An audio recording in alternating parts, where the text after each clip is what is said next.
I'm Wes, librarian at the National WWII Museum in New Orleans, and this is the official book club of the museum, Read to Win the War. Our September selection, as mentioned, is Mouse by Art Spiegelman, the excellent graphic novel that kind of broke the genre out and changed the way we tell stories like Holocaust stories.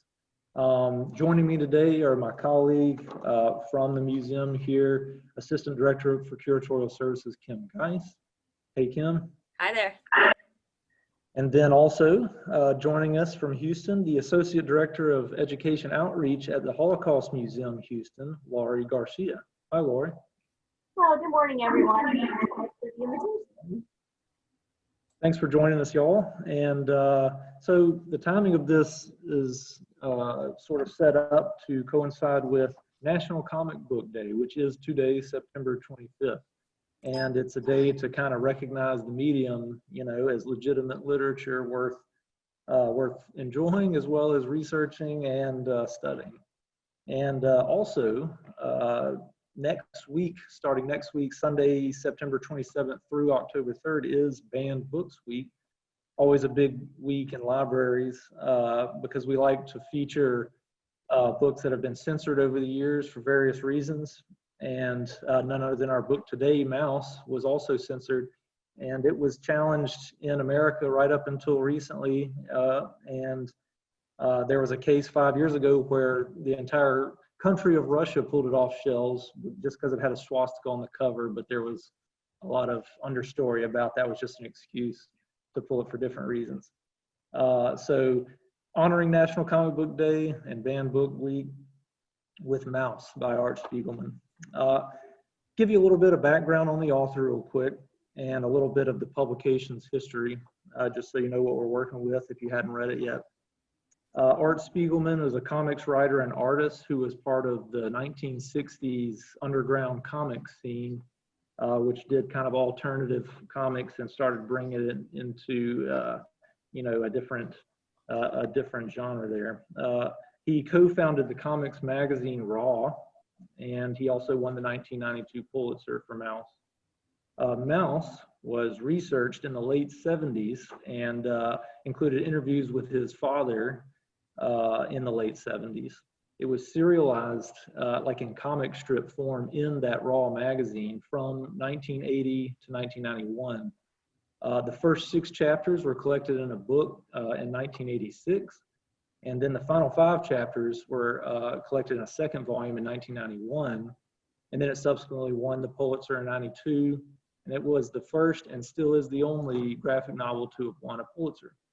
Obviously that says a lot about the medium and what art did for it. So it's actually a groundbreaking book for several different reasons.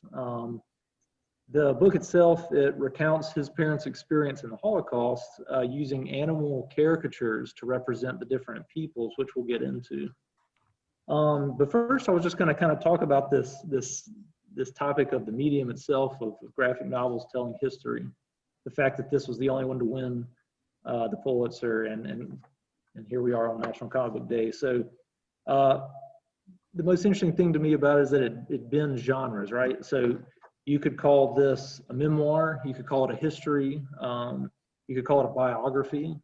You could also call it an oral history, which is something we focus on a lot here. But I was just going to see what both of y'all thought about it as a memoir, because, you know, as an oral history, it's focused on the father's memories, but as a memoir, you're actually going back and forth between the 1970s when Art is researching this, and then going back and telling his story, his father's story from the 1930s through 1945. So as a memoir, it actually kind of almost seems to focus on, it's just almost just as much about Art's struggles with his relationship with his father as it was about his father's experience in the war. I was wondering what y'all think of it as, you know, a memoir, as a graphic novel. Yeah, what do you think? Well, I'll go ahead and start first.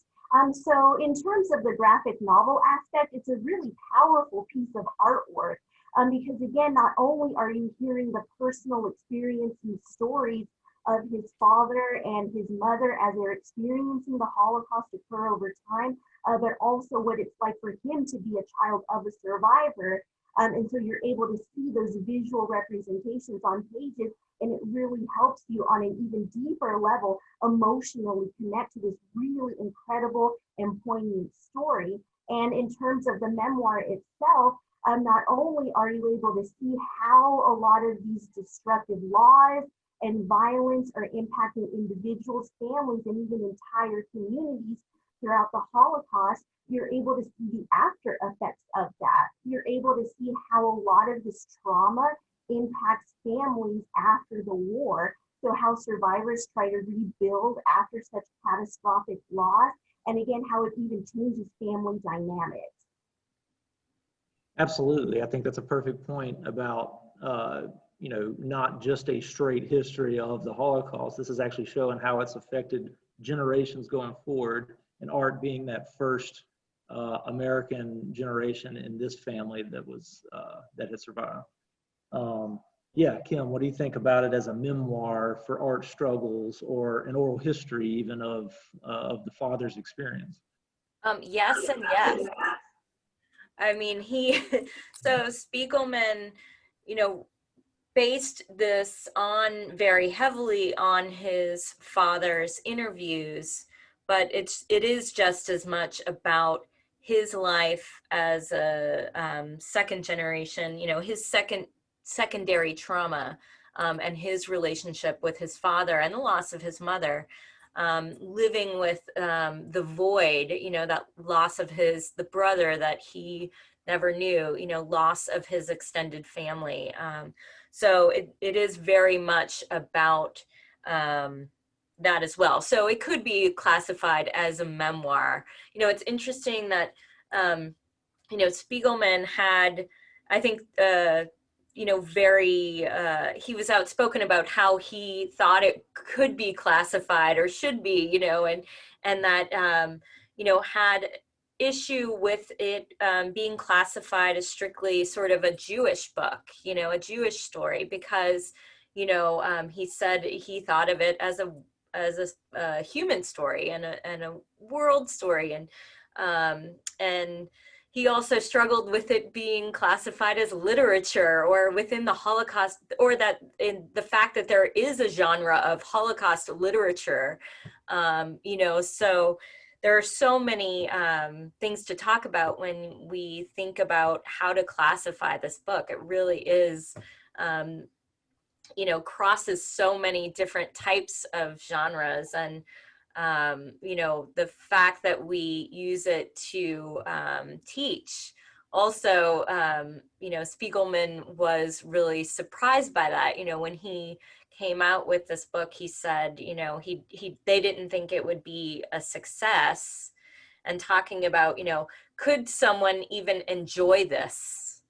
Is it something that someone can enjoy reading? When people say, oh, I enjoyed your book, that's not really, it's difficult to say how you react to this, but yeah, and he also said he was surprised by individuals who, highlighted passages in a comic book, because that was really, something that was kind of unheard of, is highlighting a comic, or, I have these little flags, in the book, and that was really, I think, surprising for Spiegelman, and disturbing on some level.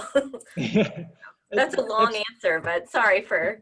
No, that's a perfect answer, because it's actually kind of what we're talking about with this medium here. I mentioned when it won the Pulitzer, it brought a graphic novel for the first time into mainstream literary discussions, and then since then has become a part of academia. As you mentioned, it's taught widely.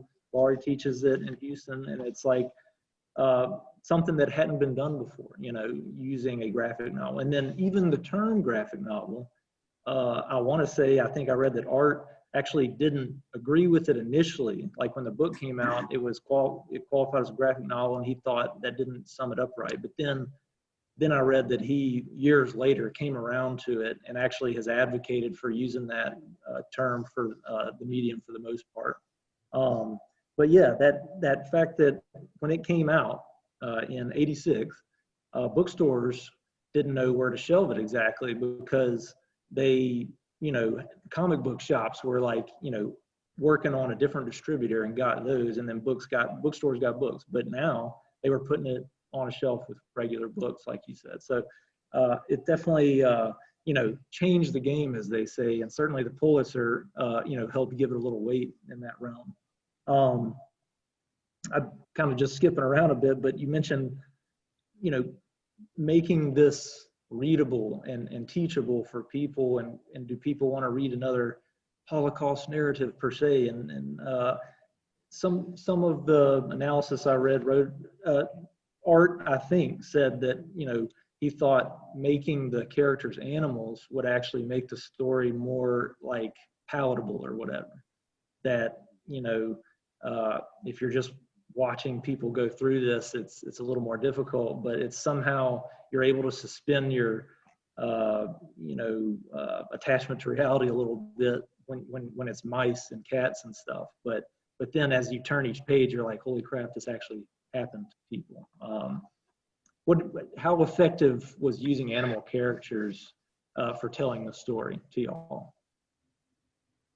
Well, I think it was incredibly powerful. Of course, it shows the power dynamic that's in play during this time period, a way to show how oppressive these laws and this system of destruction was, again, on individuals, families, and entire communities. And Art Spiegelman has also stated that during the Holocaust, again, with these anti-Jewish laws, this violence, the massacres that were occurring, at the heart of it was this idea of dehumanization. And of course, when we explain that with students, dehumanization is essentially the idea that a person, a human being, is not seen as valued. Their life is either not respected, again, taking away the fact that that person is a human being. And so kind of like alluding to those like stereotypes and misconceptions and the dangers that can happen when we see that happening in history and how it impacts individuals. And so, of course, for students, when they read it, it's really emotionally engaging for them. They're able to relate those concepts and ideas of prejudice, discrimination,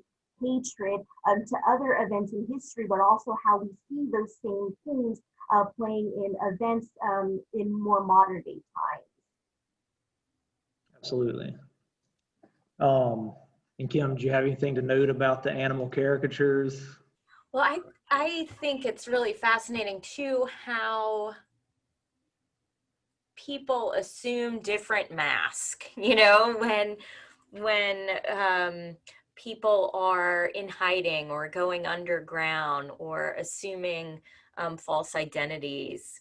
There are so many different layers to the characterizations of the different nationalities, and so that's one aspect that I really found fascinating.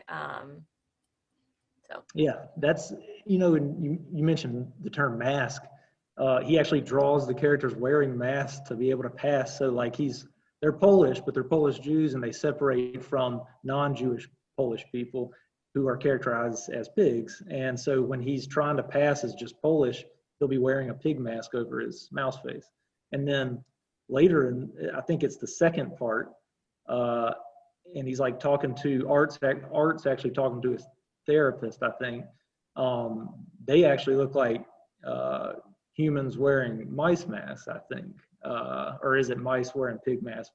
Either way, I felt like I know it gets really deep with the way they try to use that. And that it was actually somewhat controversial to characterize the different, groups of people as different animals. And a lot of people took offense. Talking about Banned Book Week, a lot of folks who had Polish descent, like Polish Americans, took offense to the fact that non-Jewish Polish people in the book are pigs, which, from a Jewish point of view would be like a dirty animal or something. So, but I think Art's point and my whole field during this, the Nazis are the ones who foisted this like separation of peoples on them. So he's kind of drawing it that way, almost as an illustration of the world that the Nazis were trying to create. And then two, he kind of shows as you go along through the book that it doesn't work. You know, the people aren't individual animals. You know, like I think there's a scene where there's a rat in the basement they're hiding in, and his mom or Vladek's wife gets freaked out by a mouse, but she's a mouse. So it's like it's very interesting to see how he plays with that. And certainly the controversy that came about, I think, was unnecessary in that he was trying to illustrate a point. Certainly jump in if y'all feel something else on that, but I was going to say, if y'all want to back up, for anyone who hadn't read the book, maybe giving just a brief historical background for the period that it's set in. Laurie, would you be able to talk about Poland in the 30s, and then of course the years of World War II that led to him being imprisoned in Auschwitz? Sure, of course. So again, beginning in the early 1900s, we see a lot of racial science starting to become more prominent in society. So again, scientists are spreading this theory, basically categorizing people into different races, but ranking them, saying that there are some races that are better or superior than others. And one of the master races, according to this racial science, were individuals that were seen as a part of the Aryan race. So this was classified as people that typically came from European countries, particularly like Germany and Sweden, people that typically had light-colored skin, light-colored hair. And so again, they were seen as being at the top of this racial pyramid. And history was seen as a struggle between the races, that only the fittest or best race survived. So kind of a manipulation of social Darwinism. So again, as this becomes more prominent, the Nazis, especially after World War I, Europe is in chaos. There was mass destruction after the war, and especially people in Germany. Of course, there was a Great Depression. They had to pay millions in reparations to pay for damages. They were forced to take responsibility for starting World War I. And again, in this chaos, a lot of political parties were trying to gain power, and the Nazis were one of those groups that were basically telling the German people that they had a solution for these issues, for these problems. And again, really bringing in that racial science component and even blaming the Jewish community for the ills that were befalling Germany. So of course, we know in history, in 1932, the Nazis gained about 1/3 of the seats in the German government. Hitler was appointed chancellor, but there is a political attack in the country, and essentially the Nazis used this as a way to gain power in Germany. They basically suspend civil rights. They ban all other political groups and basically are trying now to consolidate their power. And through this process, they're also starting to initiate their anti-Jewish policies by passing many different laws that take away the rights and freedoms from Jews first living in Germany and then all throughout Europe. But once World War II starts in 1939, these discriminatory laws and violence spread to other areas of Europe. So Poland, since that's where Art Spiegelman's parents were at this time, they're impacted once World War II begins. As we know, the German army invades and occupies many different territories in Germany. And through this, they slowly start to round up the Jews that are living in those areas, force them to live in ghetto systems. And again, the life conditions in the ghetto were almost impossible to survive in, again, because the Nazis did not believe that Jewish lives mattered or had value. They were not giving them the resources that they needed to survive. So again, ghettos were essentially built to destroy the Jewish community through hunger, disease, and illness. We also start to see the beginnings of mass killing operations, where Einsatzgruppen, basically mobile killing groups, are emptying out the ghettos and killing Jewish communities in mass graves. But once they decide to, again, increase this killing in a more efficient way, according to them, they start to use concentration camp system at this time, not only as places of forced labor, but also places where killing centers start to operate. So again, Art Spiegelman's family is caught up in this process. Again, they're experiencing the propaganda, the hate speech that's starting to proliferate at this time. At one point, they mentioned riding in a train and starting to see the rise of the Nazi Party and how alarming it is for them, the dangerous messages that they're spreading. And of course, once Poland is occupied, the devastating experiences that they have in the ghetto system. And of course, once they're in the concentration camp area, particularly Auschwitz, as he mentions and writes about just how destructive it was for survival. That's excellent background, and that really sets you up for what's going on here. You know, you mentioned the general sort of sense in Europe, you know, not just in Nazi Germany, of you know, pervasive racism, especially against Jewish people. And so, you know, there's that quote. He could have picked a billion quotes to start the book, but he picked that Hitler quote of, you know, Jews are undoubtedly a race, but they are not human. And it's like, wow, you know. But so that also makes me think about, I'm curious, is this more, I'm thinking about the divide between Polish people and Polish Jewish people that's illustrated in the book, because throughout it, even after the war's over, that they heard stories and experienced, you know, non-Jewish Polish people still discriminating them. So was that more to, you know, Art's parents' experience, or was this actually a pretty broadly common thing in Poland? So yeah, that's a very powerful thing to consider, because of course anti-Semitism isn't invented by the Nazi Party. Anti-Semitism can be seen all throughout history in Europe, again, where we see these stereotypes, misconceptions, this idea that the Jewish religion is outdated and this forced assimilation. We even see pogroms happening throughout European history, where again, Jewish communities and their places of prayer are destroyed, and Jewish members of the community are killed in these attacks. So particularly in Poland, it's kind of interesting to look at the history. So in Western Europe, typically, especially towards the late 1800s and 1900s, with the French Revolution, Jews in those areas are seen as being more assimilated within their communities. Again, they see being Jewish as their identity, but more so of like these cultural traditions. And so we have them, you know, Jewish communities living within the city throughout all of Europe, but again, feeling like they are a part of their community and for the most part, you know, being seen in that way. But in Western Europe, we see shtetls, so basically Jewish communities that are kind of outside of the city. Again, in these communities, they are very, have a lot of pride and identity in their Jewish culture and strict practitioners of their religion. And so there does develop this kind of like animosity within the Polish like community that of course is heightened when we start to see a lot of this anti-Semitism rhetoric continue to increase.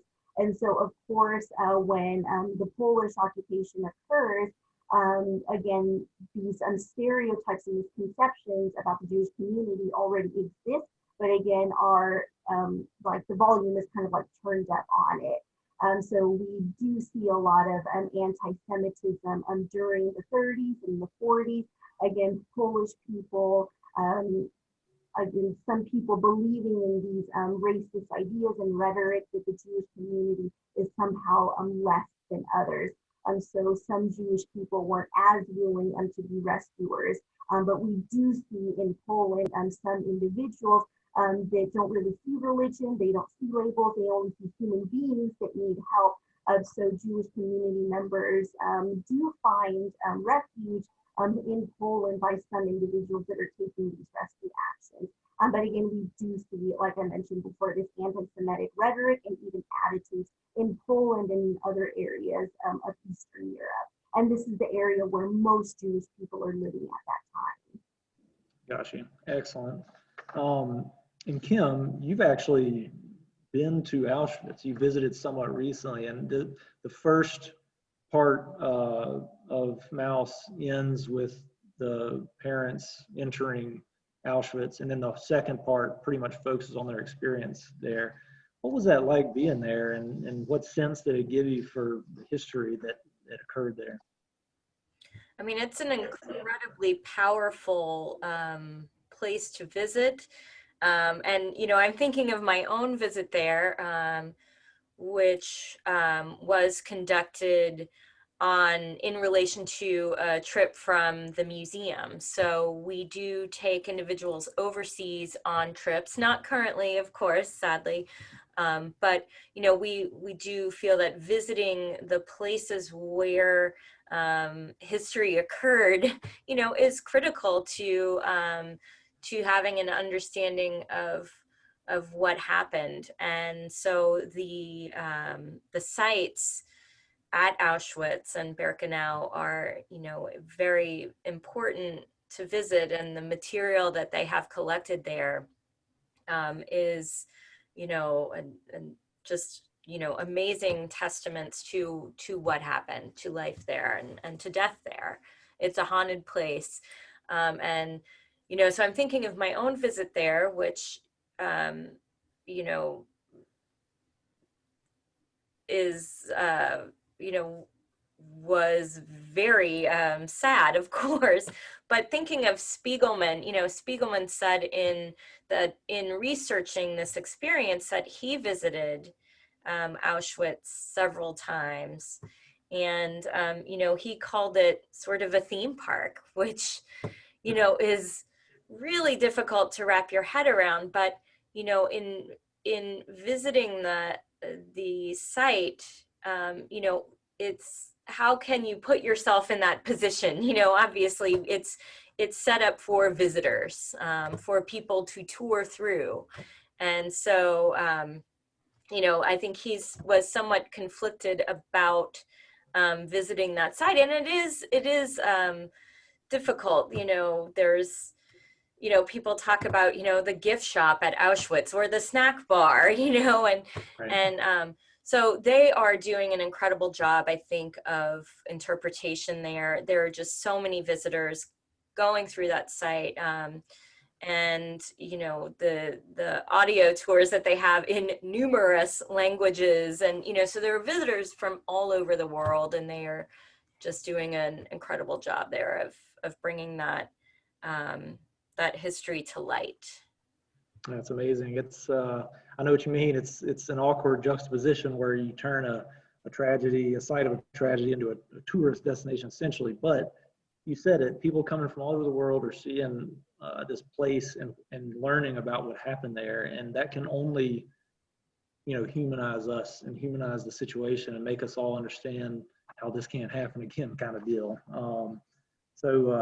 Yeah, that's interesting about Spiegelman actually visiting there. I didn't realize that. You know, in Mouse, he's actually got some very detailed illustrations of the camp, the layout of it, even like, you know, some of the buildings and the bunkers and how they're used. So I'm sure he must have learned some of that from his trips there. It makes me wonder if his father ever went with him, but I would doubt it. But I never came across that reading about it.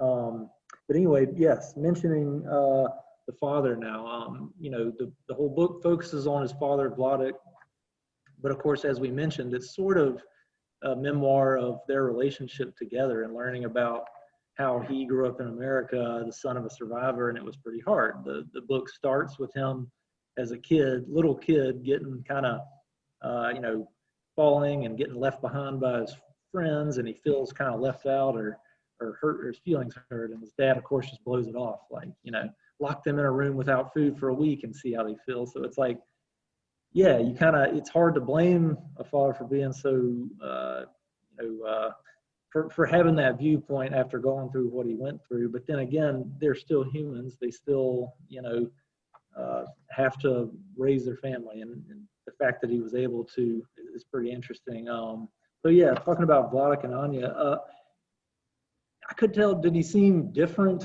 You know, did Vladek seem like a different person before and after? I mean, that's almost a dumb statement, but it's like, you know, you can see maybe that's what art's trying to do, is to show how it's frayed his nerves to some degree, to where he's just this ultra tense guy. Vladek notes in his retelling of his experience that several things that he stuck to the rest of his life saved him, which were his tendency to save and conserve resources, and being really friendly with people, and of course his ability to speak English. But I guess it's just interesting to me that that he held on to that so long that it became a problem raising a son. I don't know. Is there anything from Laurie, from the museum's experience with survivors, and that maybe kind of tells how things came to be with their families, you know, raising, you know, the first American generation after surviving that? Yes, of course. Many of our survivors talk about how complex their family relationships were after the war because of the trauma that these survivors were experiencing. Of course, they carried that trauma with them into rebuilding after the war. So, for example, Haya Verveer, she was a hidden child during the Holocaust. She had a family of about 8 people, but they had to split up because there was too many people to stay in one place. They ended up sending Haya to hide with a family that were active members of the resistance. So she, in order to hide her Jewish identity, she was raised as a member of that resistance family, took on a new name, but she was only a year old when she was placed with that family. Unfortunately, that family was betrayed, and they were alerted that they were hiding a Jewish individual and that they were members of the resistance. And Haya, at about 3 years old, was sent to several concentration camps before she was liberated after the war. And she talks about how when she's reunited with her family after the war, her father did not survive. He was killed during one of the mass killings. And when she's reunited with her family, of course, her mother has to provide for this entire family on her own, and just the strain of it. And of course, the loss of her husband. And she talks also about being such a young child, she didn't really remember her mother very well. So it took her a while to kind of like get acclimated to her family. But of course, trauma was not something that they really talked about openly. It was more of a personal struggle that they went with. And of course, they developed some strained relationships because of that. But ultimately, at the end of the day, it was her family and they loved each other very much, but they all were dealing with their trauma in unique ways. And going back to what you mentioned before, how survivors kind of change their I guess, interaction with communities and with the world. So one story is also that one of our survivors, because in the concentration camp system, if you didn't have your utensils or your bowl, you weren't able to eat.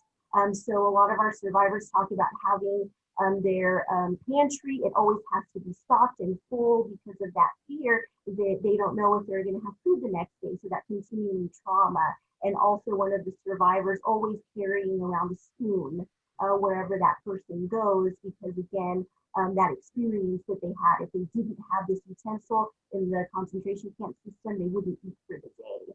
So again, really profound trauma that our survivors experience, but again, how powerful the human spirit is with resiliency, that despite this trauma, despite the losses that these communities face, that survivors continue to rebuild their lives and reconstruct their communities and continue to practice and elevate their religion and their identity. Again, taking back that humanity, that their culture does have value, that it is important despite a lot of these harmful stereotypes that were spread at that time. That's powerful stuff. Very interesting to hear those experiences. And I know we've got a lot of oral histories here from survivors at the museum. I don't know if you have any specific ones pulled out, Kim, but do you recall any stories, you know, that kind of relate to that trauma later, trying to move on and raise families? We have a couple of volunteers here who were hidden children. One recently passed away, sadly, this summer. But, you know, similar stories about beginning new lives as young adults and all of the complications that ensued from the trauma they experienced as very young children.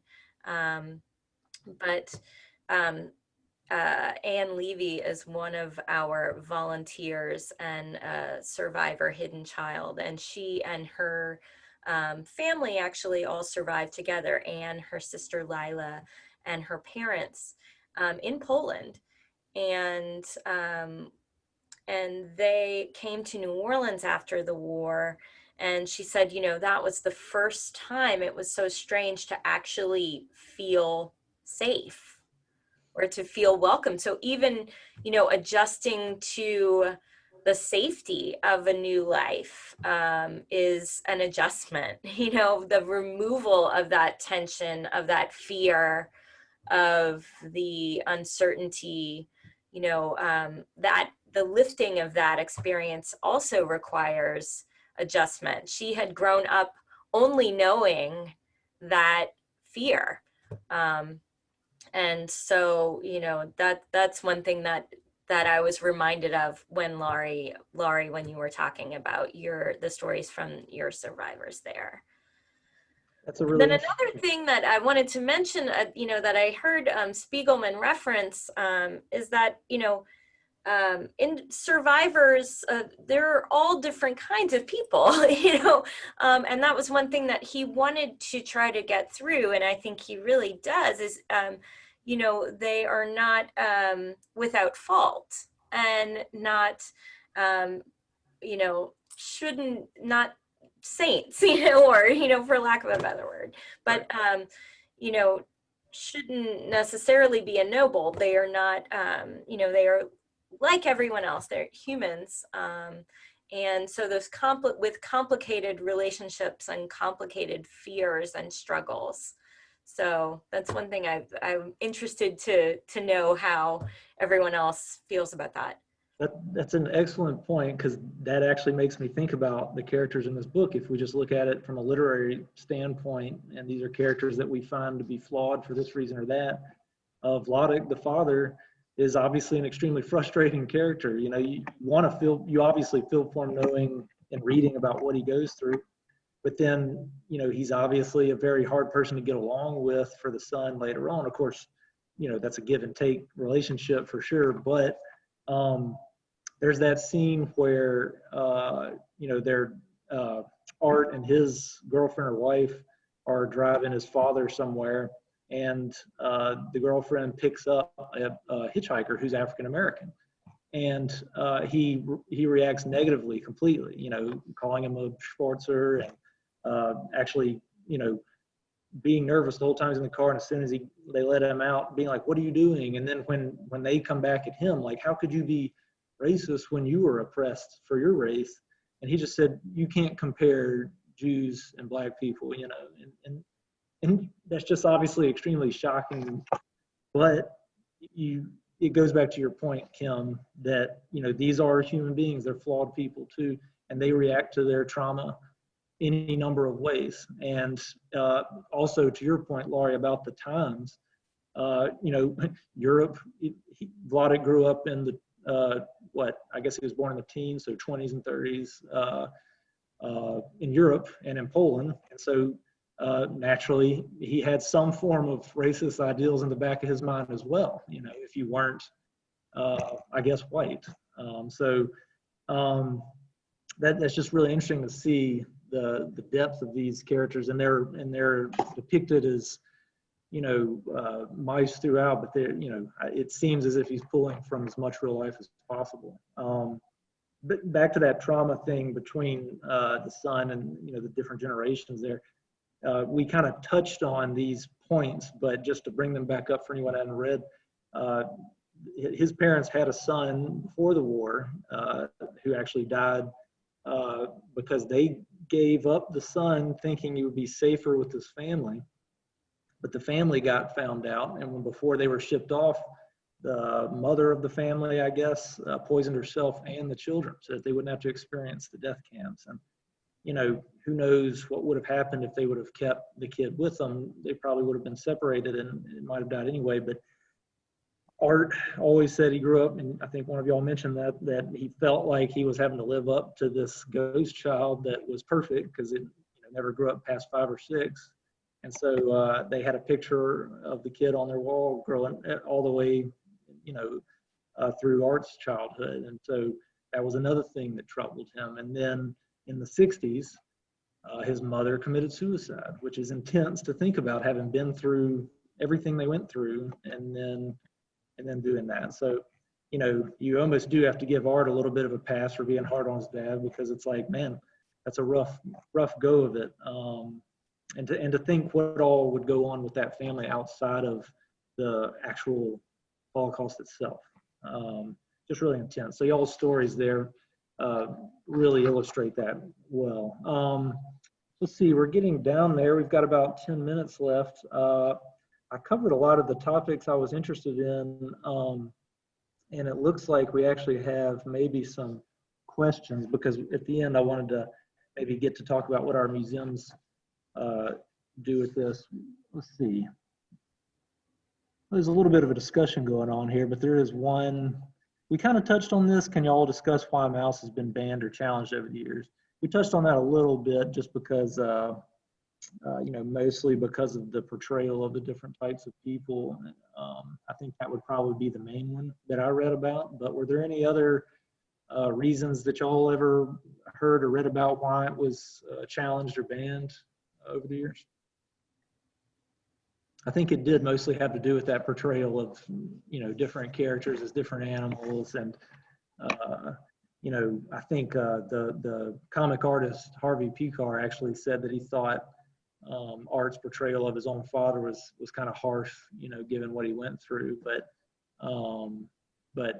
then again, you have to imagine this is his experience with it. So I think that's really the only question besides some discussion. Glad to see y'all are interested in this and talking about it. So yeah, to wrap up, I was going to see if y'all each would maybe talk about how your museums have either taught mouse directly, like I know y'all have at the Holocaust Museum in Houston, or how maybe the National WWII Museum has discussed the Holocaust and taught the Holocaust. So Laurie, if you want to share some about what Holocaust Museum Houston's done with mouse. Sure. So as a part of the education department here at the museum, we often work with teachers and students to discuss the history and the legacies of the Holocaust, but of course, to make modern day connections. So we host a lot of different teacher workshops and professional development trainings for educators. So we like to utilize this as a resource because it's a really great way to integrate English language arts, social studies, and fine arts in a really engaging way for students. And of course, a graphic novel in that format is a really engaging way for students to learn more about this history. And of course, comics are really popular. So students are really excited to pick up a comic book and say, hey, like I can actually use this in my classroom to learn more about this. And in terms of our programming for students, so we do have an Educator in Motion program that I help coordinate. And so essentially we send museum educators out to work with students directly on school campuses. And right now we're doing virtual programs as well. But we have a program called Art of the Holocaust. So we essentially talk about the role of artwork during the Holocaust. So why Holocaust artists created artwork during this time, the messages that we can learn from it. And we have utilized pieces of Art Spiegelman's graphic novel for students to kind of analyze and discuss, again, to think more about this history and the personal experiences of survivors and targets during the Holocaust. And of course, we also have it available in our library as a resource. Nice, excellent, that's good stuff. And Kim, yeah, maybe talk a little bit about, I don't think we've actually taught mouse here yet. We need to get that in the works for the education department in the future, but maybe talk a little bit about how we treat the Holocaust here and what exhibits we have, or maybe in the future going to have, because I know that new building is going to deal with the Holocaust a good bit, maybe. Yes, we are. working on one of our final exhibit buildings, the Liberation Pavilion, which will include large-scale exhibits on the Holocaust. We do have lesson plans in our liberation curriculum, and also virtual field trips with which I think one of our educators may be able to jump in the chat and explain what we have. Oh, hi, Chrissy. I can talk if you want to, yeah, about that at the end. We rely heavily on oral histories in all across the campus. Sorry, come back, Chrissy. Oh yeah, we'll get to the. Yeah, so in terms of education, yeah, this is, yeah, Chrissy, by the way, I've been hiding in the chat and commenting. Yeah, so we do have a lot of different virtual programs going on right now, including a weekly webinar series for K through 12 students. But we do have a regular offering of what we call a virtual field trip, which is a live interactive program with a museum educator and usually one classroom at a time. So we have that kind of rich engagement. And we do rely quite a bit on oral histories, as Kim said. In that particular virtual field trip, we follow the story of Ava Schloss, who is technically Anne Frank's stepsister, but has an amazing survival story all her own. And so we try to do a lot of different types of programming, both, you know, and especially try to offer as much as we can, you know, for free to students and teachers about this topic in particular. That's awesome. Excellent. Excellent. And then also relying on partners like Laurie and like the Holocaust Museum Houston and other Holocaust organizations around the country and the world. That's right. Absolutely. This has been an excellent discussion of Mouse. Before we go, I'll give you a chance, Laurie, to maybe talk about what the Holocaust Museum Houston is been doing to provide programming during this crazy time of COVID. Thank you. So of course, as schools transition to online and distance learning, we really want to be able to provide educators with different options that will help meet their classroom needs. So for example, the Educator in Motion program is a free school program. It's available to any educator across the country. So essentially they work with a museum educator, and we deliver interactive programs where students can have discussions with an educator and even participate in interactive activities to learn more about the history of the Holocaust, human rights, but also social justice today. So those programs are available for students in kindergarten through 12th grade, focusing on different topics. And we are able to offer these programs in Spanish as well. So if students do need Spanish language support, we have that available. So again, that's a free program. And we're also doing virtual tours as well. So it's really exciting to see us getting engaged in this virtual learning space. So we also have free virtual tours for students that can be accommodated to meet the teacher's schedule. It's a pre-recorded video where students watch, and after each section of the video, if students have any questions, they can interact with the museum educator to get those answers and discussions started. And we also have ebooks that we're launching at the museum. We're very excited. Members of the museum can access our ebook collection from home. And again, all of the collections that we have, again, focus on the Holocaust, human rights, actions that we can take today to create change. We have children's literature, young adult collections, as well as oral histories and research guides. That's great. That is excellent stuff, and y'all are doing some great work over there. Appreciate it. And Kim and Chrissy, I know y'all touched on some of them there, but did y'all have any other things to add about what the National WWII Museum has been doing to provide programming during COVID? Chrissy. Yeah, sure. So I will just point out one other thing, because this is also related to this program we're doing right now, is that since March, we've really tried to have a larger online presence, both with web content, which you'll see lots and lots of articles from Kim and our other colleagues in collections, and within our historical research and education. But we also have a vast archive now, really mostly located on YouTube, including this program. Before I toss it over to Kim, I don't know, Wes, if you saw in the chat, someone was asking what the next book was, but you can cover that at the tail end. Kim, you take it. Okay, cool. Oh, I was just going to add one interesting aspect also related to this book is that we have an active oral history program at the museum, and we have a studio here in house where we would interview veterans and survivors and others on their experiences during World War II. Our oral historians would also travel out around the country interviewing folks about their experiences, and we are not able to do that now. Of course, we don't want to endanger anyone during this period.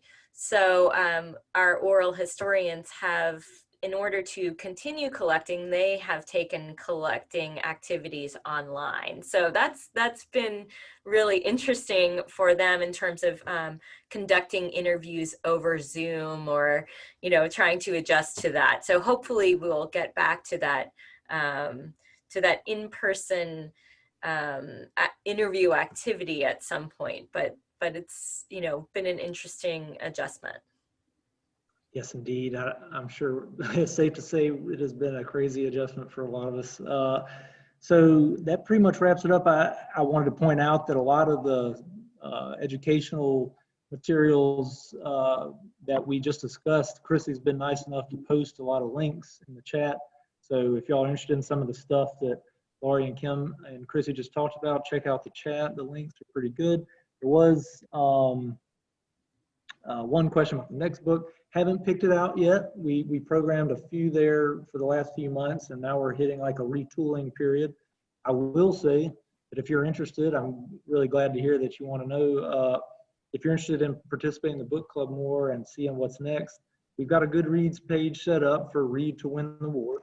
I actually opened up the discussion for some input on like the best way to move forward and the best experience that people would like. So, you know, please, if you're interested, check out the page, check out our past discussions and past video events like this, and please put a comment or question in about what you think maybe we should be doing with the book club moving forward, and certainly any book suggestions as well. I think that'll do it, but just want to say again, thank you, Laurie from the Holocaust Museum Houston. Thank you for joining us so much. And Kim, thank you for joining us as well. Appreciate it, Laurie, and appreciate it, Kim, and y'all have a good one. And thanks for joining us, people. Thank you. Thank you.